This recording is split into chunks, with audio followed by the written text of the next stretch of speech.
உடல் ஆரோக்கியம் என்பது இந்த உலக வாழ்க்கையில நாம் அடைஞ்சிக்க வேண்டிய ரொம்ப முக்கியமான ஒரு அருள் என்பதை நாம் உணர வேண்டும். இந்த உடல் ஆரோக்கியத்தை நாம நிறைவான தன்மையில அடைஞ்சிக்கிறதுக்கான வழிகளை இறைவன் ரொம்ப லேசா தான் அமைச்சு வச்சிருக்கிறான்.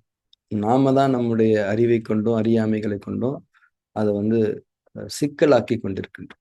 இப்ப நம்ம முடிவெளி தத்துவத்துல படிச்சிருக்கிறோம், நம்மளுடைய உயிராற்றல் நம்ம மனசை கடந்து தான் உடலை அடைகிறது என்றார்.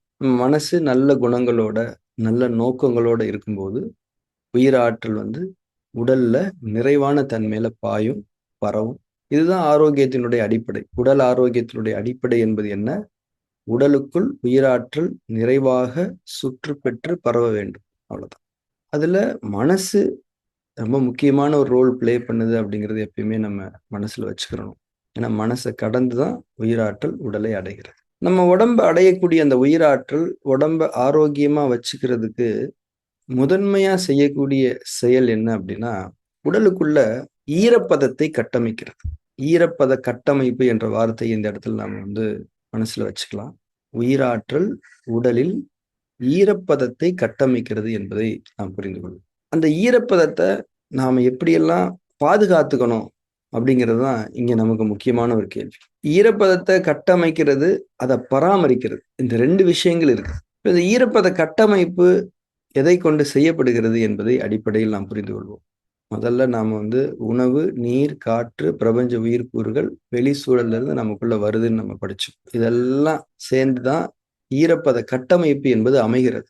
அதாவது பிரபஞ்ச உயிர்க்கூறுகளில் இருக்கக்கூடிய குளிர்ச்சி கூறுகளை தான் உயிராற்றலானது உடலின் ஈரப்பத கட்டமைப்பை அமைத்துக் கொள்வதற்கு முதன்மையாக பயன்படுத்துகிறது. அதுக்கப்புறம் காத்து, உயிரோட்டமான காத்து.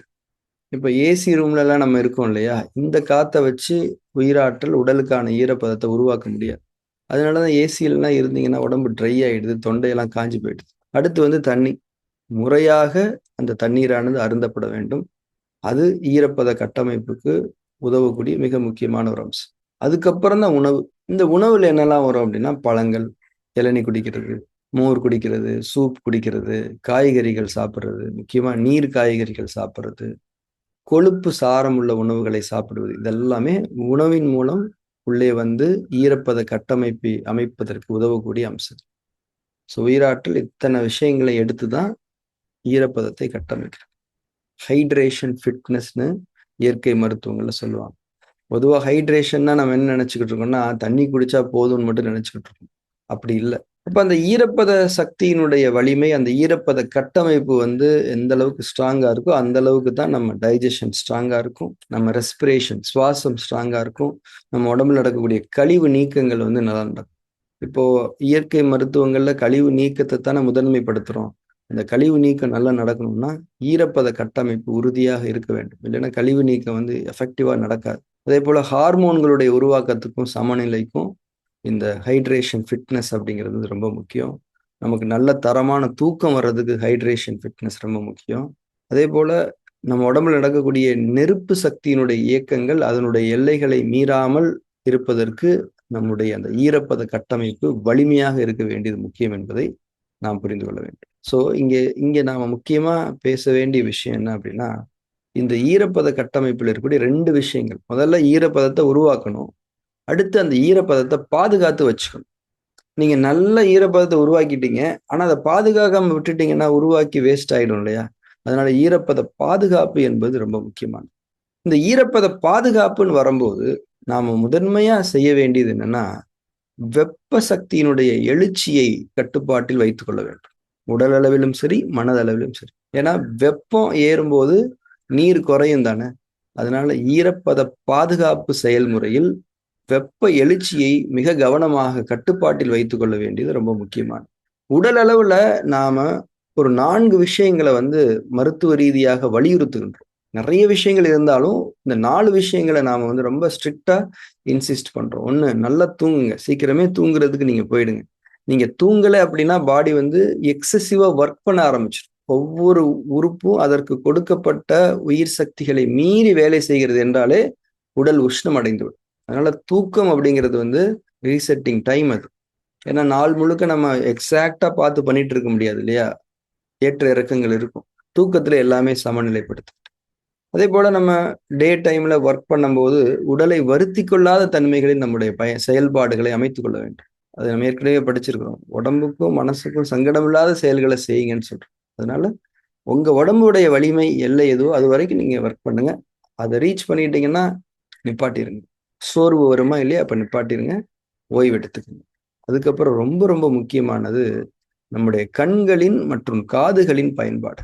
நம்ம வந்து கண்கள், காதுகள் 2மே நீர் மூலகத்தோடு தொடர்புடைய உறுப்புகள் நம்ம படிச்சிருக்கோம். இது அதிகமா பயன்படுத்தும் போது வெப்ப எழுச்சி என்பது நம்முடைய உடலில் ஏற்படுகிறது. ஈரப்பத கட்டமைப்பு வீக் ஆகுது. ஸோ கண்கள், காதுகளுடைய பயன்பாடுகள் நீர் சக்தியை ஸ்பெண்ட் பண்ணி தான் நடக்குது. ஸோ அதை நீங்க எக்ஸசிவா பயன்படுத்தும் போது நீர் சக்தி விரயமாகுது. அது மட்டும் இல்லாம இந்த கண்களின் மூலம், காதுகளின் மூலம் உள்ளே வரக்கூடிய பதிவுகள் உள்ளே பல்வேறு விதமான கிளர்ச்சிகளை, சலனங்களை ஏற்படுத்தி நம்மளுடைய இன்டர்னல் ஆக்டிவிட்டிஸை அதிகப்படுத்துது. அந்த ஆக்டிவிட்டிஸ் நடக்கும்போதும் ஒரு வெப்ப எழுச்சி நடக்கும் தானே. இதை நம்ம மைண்ட்ல வச்சுக்கணும்.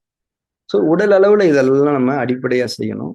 அடுத்து வந்து மனசளவுல அப்படிங்கும்போது மனசுல இருக்கக்கூடிய கெட்ட குணங்கள், கவலை, பயம், கோபம், பெருமை, பொறாமை, இது எல்லாமே மனசுல இருக்கும்போது மனசுல எப்பயுமே ஒரு வெப்பம் இருந்து கொண்டிருக்கும்.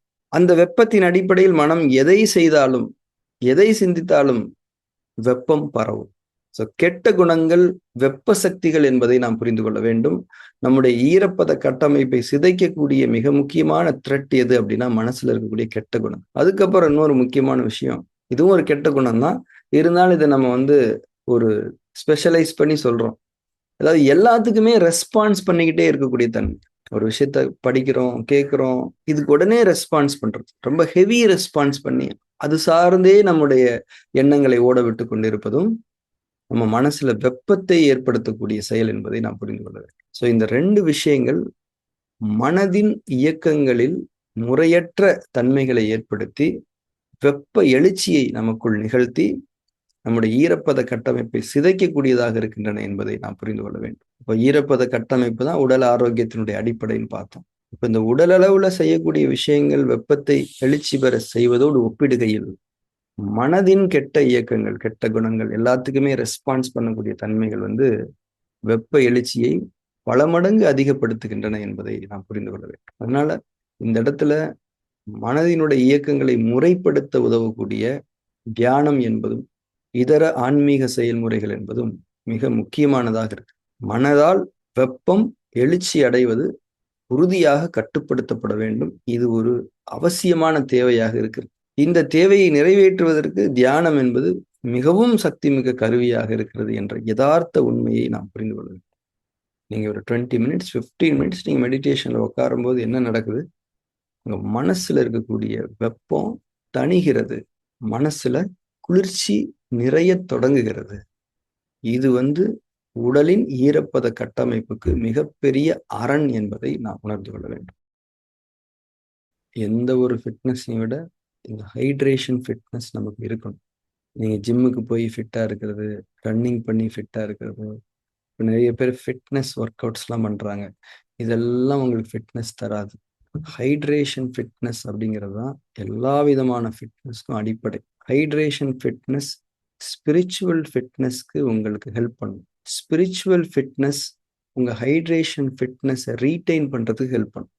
யார் இது 2 பண்ணிட்டாங்களோ அவங்க எல்லா வகையிலையும் ஆரோக்கியமா இருக்கும். அப்போ இந்த ஹைட்ரேஷன் ஃபிட்னஸை நம்ம அடைஞ்சுக்கிறதுக்கு என்ன வழிமுறை என்பதில் நமக்கு ஒரு தெளிவு இருக்க வேண்டும். தண்ணி மட்டும் பத்தாது. நல்ல உயிரோட்டமான காத்து வேணும். பிரபஞ்ச உயிர்கூறுகள், அந்த குளிர்ச்சி கூறுகள் நம்ம உடலுக்குள்ளே கிரகிக்கப்பட வேண்டும். அதுக்கு என்ன பண்ணணும்? காலையில சீக்கிரம் எழுந்து பழகினாலே போதும். இந்த காலை நேரங்கள்ல நம்ம உடம்புக்குள்ள வரக்கூடிய அந்த பிரபஞ்ச உயிர்கூறுகள் நம்முடைய உடலின் ஈரப்பத கட்டமைப்புக்கு உதவக்கூடிய மிக முக்கியமான கூறுகள் என்பதை நாம் புரிந்து கொள்ள வேண்டும். அதே போல முடிஞ்ச வரைக்கும் ஏசி ரூம்ல இருக்கிறதுல அவாய்ட் பண்ணணும். இது போக நாம் வந்து முறையா தண்ணி குடிச்சோம். முறையான தூக்கம் வந்து ஹைட்ரேஷன் ஃபிட்னஸ்க்கான மிக முக்கியமான செயல். இந்த ஹைட்ரேஷன் ஃபிட்னஸ் நம்ம பண்ணிட்டோம் அப்படின்னா அதுவே அதை பாதுகாக்கிறதுக்கான வழிமுறைகளை லேசாக்கிடும். இதுல தியானம் என்பது ஒரு முக்கியமான விஷயம். இன்னைக்கு நம்ம சமூகத்தை கவனிச்சு பார்த்தீங்கன்னா ஹைட்ரேஷன் ஃபிட்னஸே இல்லாத நிலையில தான் இருக்கிறாங்க மேக்சிமம் பீப்புள். ஹைட்ரேஷன் ஃபிட்னஸ்க்கான வாய்ப்புகளுமே வந்து மறைக்கப்பட்டதாக இருக்கிறது, நிராகரிக்கப்பட்டதாக இருக்குது. நைட் கல்ச்சர் வந்து நம்ம ஊர்ல வந்துருச்சு. எல்லா ஊர்லயுமே இது வந்துருச்சு. சினிமா, டிவி, கேளிக்கைகள், சமூக ஊடகங்கள், லைட்ஸ் எவ்ளோ லைட்ஸ் நம்ம பயன்படுத்துறோம். ஒளி பாய்ச்சல்கள் வந்து நம்ம உடம்புக்குள்ள வெப்பத்தை ஏற்படுத்திக்கிட்டு தான் இருக்கு. நாய்ஸ், ஒரு அமைதியான சூழல் அப்படிங்கிறது வந்து ரொம்ப ரேரா தான் இருக்குது. இது போக ரேடியேஷன் அப்படின்னு ஒரு விஷயம் இருக்கு. இதுவுமே உடம்ப வந்து ஒரு மைக்ரோ லெவல்ல டிஸ்டர்ப் பண்ணிக்கிட்டு தான் இருக்கும். டிஸ்டர்ப் பண்ணல அப்படின்னு சயின்ஸ் சொன்னாலும் கூட, சயின்ஸ் சொல்றத எந்த அளவுக்கு நம்ம நம்பணும், நம்பக்கூடாதுன்றது ஒரு டாபிக் இருக்கு. கண்டிப்பா ஒரு டிஸ்டர்பன்ஸ்ன்றது இருக்கத்தான் செய்யும். உடலுடைய இயற்கைய சீரழிக்கிற எதுவுமே உடம்புக்கு ஹீட்டு தான். இந்த மாரி நேரங்கள்ல நாம ஹைட்ரேஷன், ஃபிட்னஸ்ல ரொம்ப கவனமா இருக்க வேண்டிய தேவை இருக்கிறது.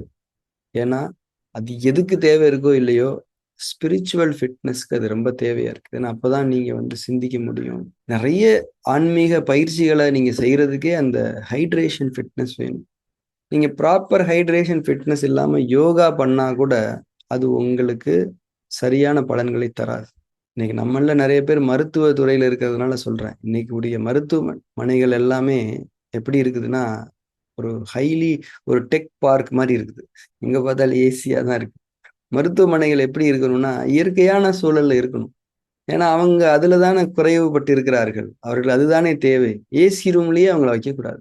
மனம் ஓய்வை அடையக்கூடிய சூழல்கள்ல தான் நிவாரணம் கிடைக்க முடியும். அந்த ஹாஸ்பிட்டல் அப்படிங்கிறது வந்து சில நேரங்கள்ல மென்டலி ஒரு பயத்தை ஏற்படுத்தும் பேஷண்ட்ஸ்க்கு. அதேபோல ஆன்மீக அணுகுமுறைகள் வந்து மருத்துவ அணுகுமுறைகளோடு இணைக்கப்பட வேண்டும். அதுவும் ரொம்ப முக்கியம் இல்லையா? ஸோ இதெல்லாம் நம்ம சமூகத்துல நடக்க வேண்டிய மாற்றங்களாக இருக்கிறது. நேத்து சொன்ன மாரி நம்ம சமூகத்துக்காக நாம் எப்பயுமே பிரார்த்தனை பண்ணணும்.